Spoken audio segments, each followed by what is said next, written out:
జగిత్యాల జిల్లా గొల్లపెల్లి మండలంలోని ప్రసిద్ధ పుణ్యక్షేత్రం మల్లన్నపేటలో మల్లికార్జున స్వామి కొలువయ్యున్నారు.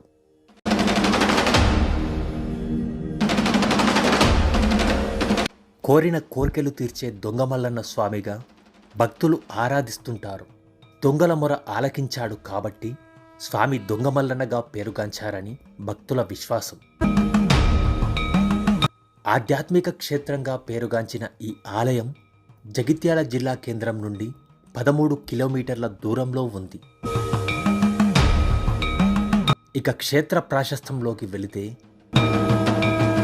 కాకతీయుల కాలంలో పాలకులకు చెందిన కొన్ని ఆవులను కొందరు దొంగలు దొంగిలించారని ఈ విషయం రాజుకు తెలిసిపోవడంతో దొరికిపోతామని భావించిన ఆ దొంగలు మల్లికార్జున స్వామి విగ్రహం వద్దకు వెళ్ళి తమను కాపాడితే గుడి కట్టిస్తామని మొక్కుకోవడంతో ఆవుల రంగులు మారిపోయాయని, దీంతో కోరిన కోరికలు తీర్చిన స్వామివారికి వారు రాత్రికి రాత్రే గుడి కట్టించారని, అప్పటి నుండి ఈ ఆలయానికి దొంగ మల్లన్న స్వామి అనే పేరు వచ్చిందని ఇక్కడి అర్చకులు గ్రామస్తులు పేర్కొన్నారు.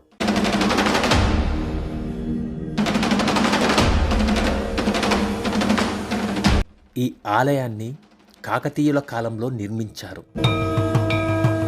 క్రీస్తు శకం 1753లో వేయించిన శాసనం ఇప్పటికీ దేవస్థానంలోనే ఉంది.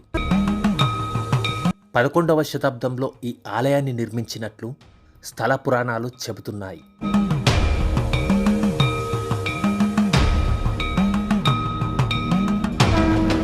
చాళుక్య శిల్పకళా రీతిని పోలి ఉండే ఈ రెండంతస్తుల ఆలయం కాకతీయులు, విలమదొరలు, తమ్మిడివారి కాలంలో వైభవాన్ని సంతరించుకుంది. ఈ ఆలయంలో తరతరాలుగా తమ్మిడి వంశస్థులే పూజారులుగా కొనసాగుతున్నారు.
స్వామివారి కళ్యాణ మహోత్సవంతో మొదలై మహన్యాసపూర్వక రుద్రాభిషేకం, చండీ హోమం, పూర్ణాహుతితో స్వామివారి ఉత్సవాలు ముగుస్తాయి.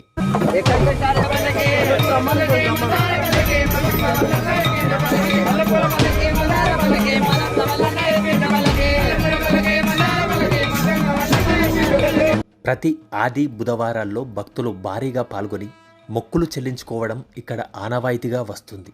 ఇక్కడికి వచ్చే భక్తులు పట్నాలు వేసి బెల్లంతో వండిన బోనాలు సమర్పించి స్వామికి నిలువెత్తు బంగారంతో మొక్కులు చెల్లించుకుంటారు.